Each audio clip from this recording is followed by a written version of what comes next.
Bonjour et bienvenue pour la suite de notre série sur la philosophie bouddhiste. On va continuer sur notre lancée par rapport aux négations. On a essayé de voir des définitions et on va essayer de continuer avec les négations affirmatives et les négations non affirmatives. C'est comme on l'a vu, le non-soi, la vacuité sont des notions extrêmement libératrices et ce sont des négations. Donc on a besoin de comprendre euh, comment ça fonctionne. Donc pour revenir sur les définitions données par Lama Tsongpa dans son traité sur les écoles philosophiques, on avait vu qu'il n'ajoutait pas explicite, c'est nous qui l'avons rajouté pour être plus en accord avec la logique. Et donc il dit la définition d'une affirmation est ce qui est réalisé sans élimination explicite de son objet de négation par la conscience qui l'appréhende. Donc précédemment on avait mis ce qui est réalisé au moyen de la non-élimination explicite, mais ça peut prêter à confusion. C'est pourquoi c'est plus simple de mettre réalisé sans élimination explicite de son objet de négation par la conscience qui l'appréhende. Et normalement, c'est une définition qui tient un petit peu plus la route. Et pour la définition d'une négation, c'est ce qui est réalisé au moyen de l'élimination explicite de son objet de négation par la conscience qui l'appréhende. Donc on avait rajouté explicite aussi, et j'avais anticipé en rajoutant conceptuel aussi. Pourquoi? Parce que dans la plupart des textes, c'est mentionné en fait. On avait vu que c'était la conscience conceptuelle qui déterminait si le même phénomène en question est une affirmation ou une négation. Et donc c'est pourquoi c'est très important de le conserver, ce terme conceptuel, parce que si on le met de côté, à ce moment-là, ça pourrait évoquer les perceptions directes.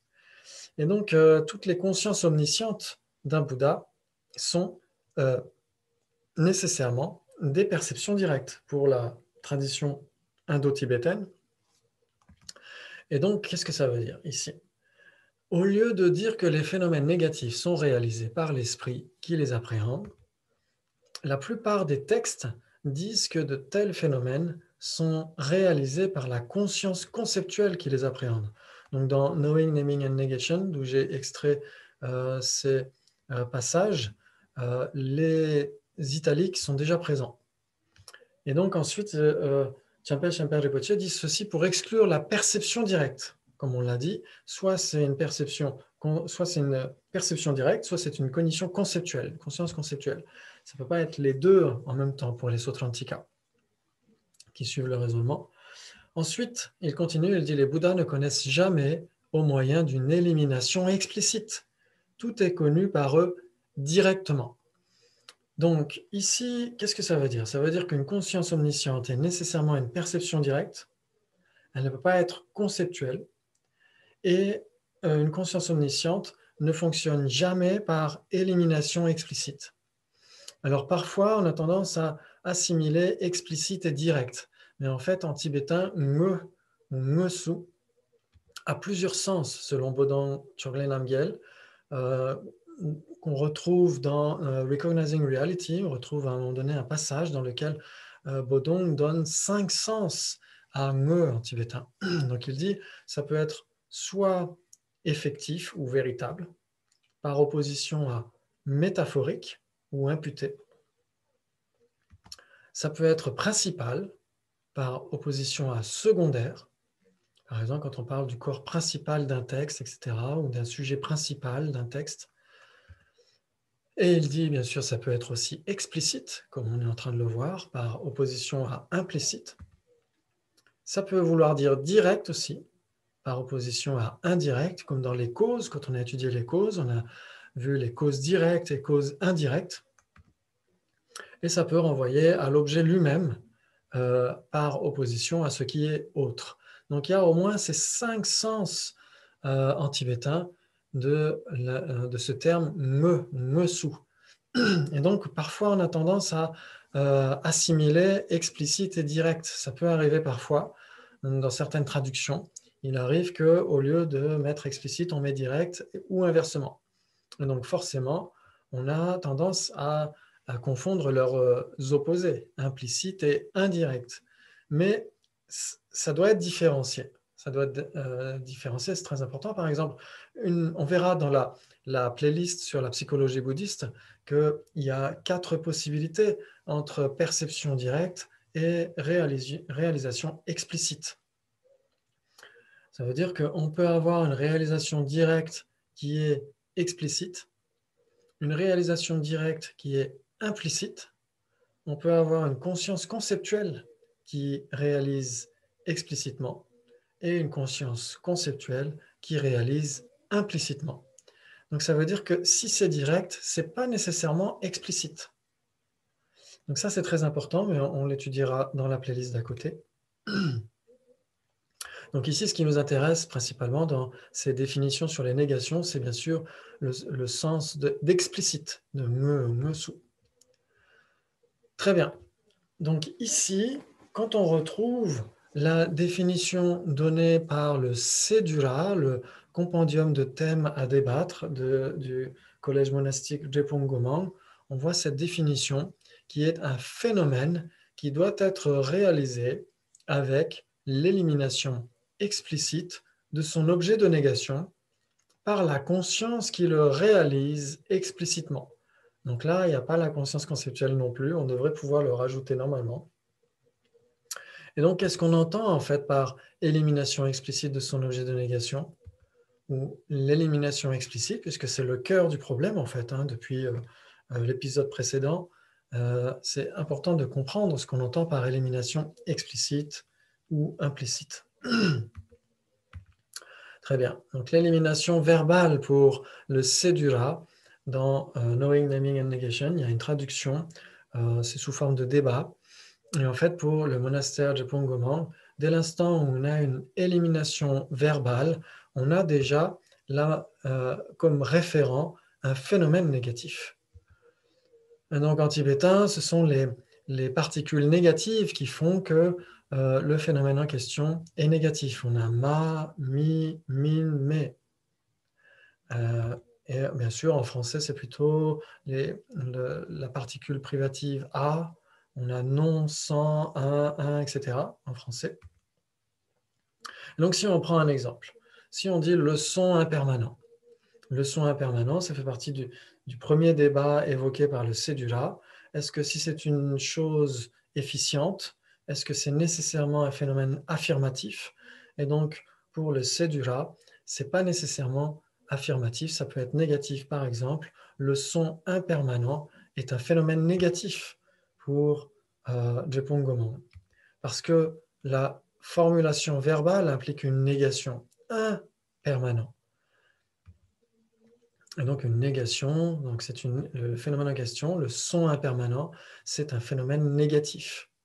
À cause de la particule mitapa en tibétain, mitapa, le son impermanent.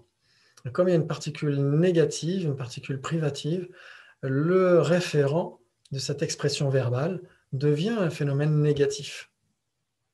Alors que pour les autres collèges monastiques de la tradition Gelugpa, pour Drepung Losoli, pour le monastère Ganden et pour Sera, quand on dit le son impermanent, on parle d'un phénomène affirmatif.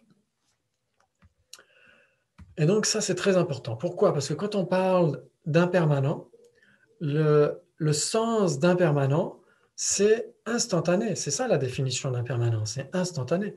Donc quand on évoque le son impermanent, on a à l'esprit le son instantané. Et donc, dans l'instantanéité, il n'y a pas du tout d'élimination explicite. On parle simplement d'un phénomène affirmatif.